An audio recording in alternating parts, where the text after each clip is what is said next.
Dear students, it is seventh type of set, subset and superset. समुच्चय का ये सातवां प्रकार मैं बता रहा हूं आपको, उप समुच्चय तथा अधिसमुच्चय।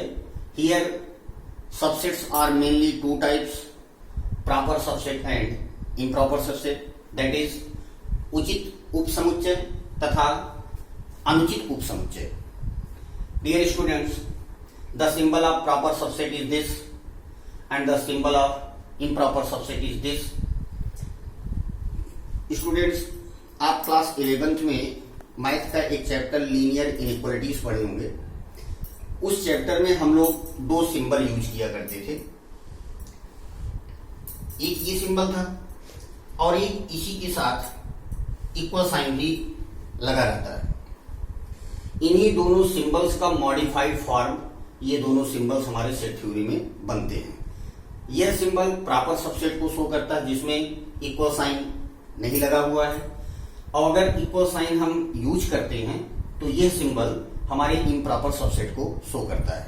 और ये दोनों सिंबल्स इन दोनों सिंबल्स के मॉडिफाइड फॉर्म्स हैं, और ये दोनों सिंबल्स हम लोग लीनियर इनइक्वालिटीज चैप्टर में पढ़ते हैं। But here some similarities and some non-similarities. So be carefully. That is, what is similarities and what is non-similarities. Dear students, first point. Here on both sides, on closed side, on open side. It means on both sides there are will be numbers। कहने का मतलब इस symbol की दोनों तरफ संख्याएं लिखी जाती हैं। But here on both sides, that is on closed side and on open side, there will be sets. यहां दोनों तरफ हम समुच्चय लिखते हैं। It is non similarity. And second point is on closed side there will be smaller number and on open side there will be greater number. So here you can say on closed side माने बंद सिरे की तरफ there will be smaller set and on open side खुले हुए सिरे की तरफ there will be greater set। कहने का मतलब यहाँ पे बंद सिरे की तरफ छोटी संख्या और खुले सिरे की तरफ बड़ी संख्या लिखी जाती है।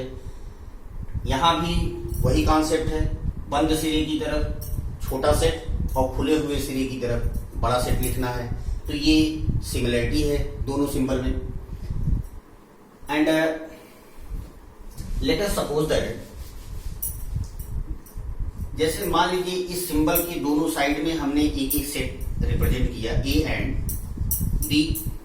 तो आप ये कह सकते हैं कि A is less than B, but यहां पर लेस देन न पढ़ करके it is read as A is proper subset of B.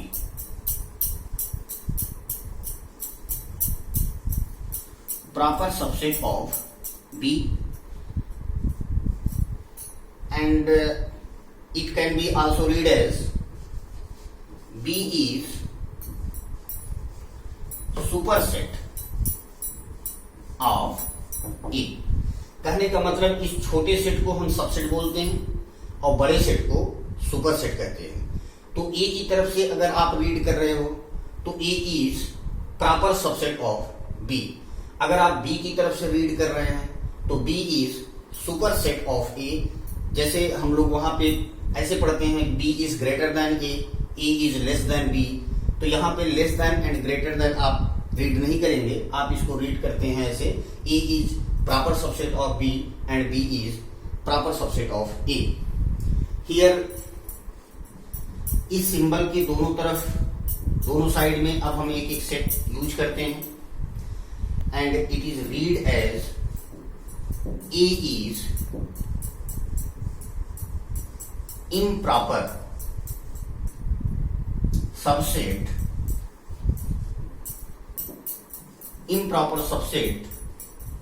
of B. Here A is less or equal to B. Less or equal to B, it means अगर less के साथ equal भी लगा हुआ है तो that will be improper subset. So A is improper subset and here only A is less than B, so A is proper subset. तो proper subset and improper subset में mainly difference ये है कि A is less than B and second will be A is less or equal to B. If less than B, then that will be proper subset. If less or equal to B, then that will be improper subset. It is concept of proper and improper subsets. Now I want to tell you what is definition of proper and improper subsets. Proper and improper subsets को हम कैसे define करेंगे? So firstly, definition of proper subset.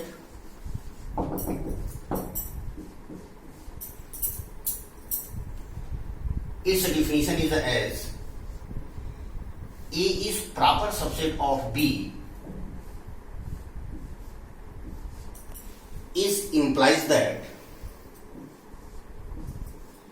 X is element of A implies that X is element of B. Dear students, it is definition of proper subset. यहां पे हम ये बता रहे हैं आपको, दिस सिंबल एरो एक तरफ अगर लगा हुआ है तो this symbol is read as implies that. Arrow दोनों तरफ अगर लगता है तो this symbol is read as is implies that. Symbol implies that है तो कंडीशन एक तरफ सेटिस्फाइड होगा, और अगर सिंबल दोनों तरफ से लगा हुआ है तो कंडीशन दोनों तरफ से सेटिस्फाइड होता है. जैसे यहां ब्रैकेट में आप देखें तो सिंबल हमने यूज किया इंप्लाइज दैट, मीन्स एरो एक तरफ लगा हुआ है from A to B, so condition A to B satisfied होगा. And definition is as every element of set A is in set B. कहने का मतलब कि सेट ए के प्रत्येक अवयव सेट बी में बिलोंग कर रहे हैं. सेट ए के प्रत्येक अवयव सेट बी में बिलोंग कर रहा है, तो इस कंडीशन में हम ये कह सकते हैं कि सेट ए हमारा परफेक्टली बी में इमर्ज्ड है. It means set A set B में पूरी तरीके से समाहित है. सो you can say A is subset of B. It is definition of proper subset. And second point is improper subset.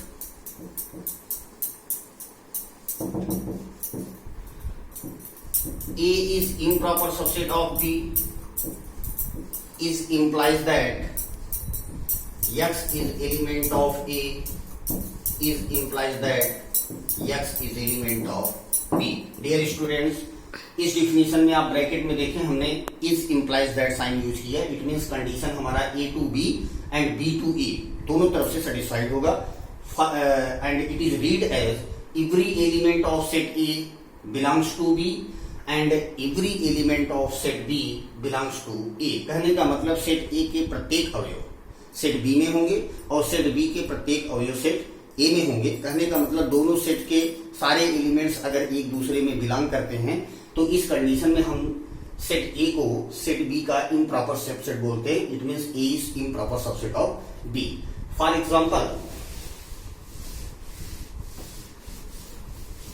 Late us suppose that I have two sets where A is 2, 4, 6 and B is 1, 2, 3, 4, 5, 6 and C is 6, 5, 4, 3, 2, 1. Dear students, let us suppose that I have three sets where A is 2, 4, 6, B is 1, 2, 3, 4, 5, 6 and C is 6, 5, 4, 3, 2, 1.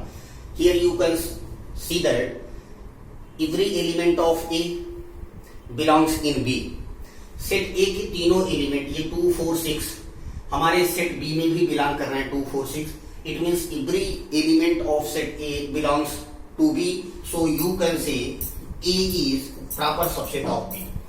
But here you see B and C, B और C को आप देखें तो B और C में सारे elements एक दूसरे में बिलोंग कर रहे हैं। कहने का मतलब B के सारे एलिमेंट C में और C के सारे एलिमेंट हमारे B में बिलोंग कर रहा है। सो B is improper subset of C. This is example of proper and improper subset. Now I have some key points of related subset. First is every set is improper subset of itself. कहने का मतलब प्रत्येक समुच्चय स्वयं अपने आप का उपसमुच्चय होता है। Second is phi is subset of every set, means null set सारे समुच्चय का उपसमुच्चय होता है। And third is main important point, number of subsets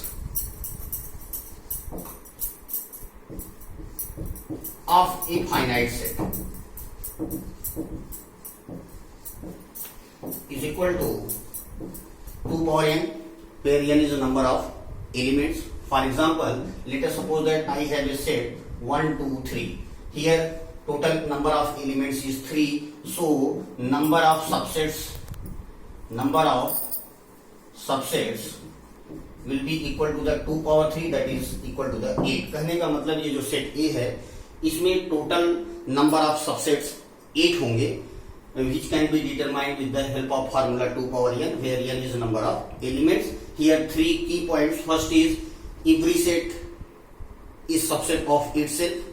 Second point is null or empty set is subset of every set. And third point is number of subsets can be determined with the help of formula 2 power n. So this is 7th type of the set. So thanks.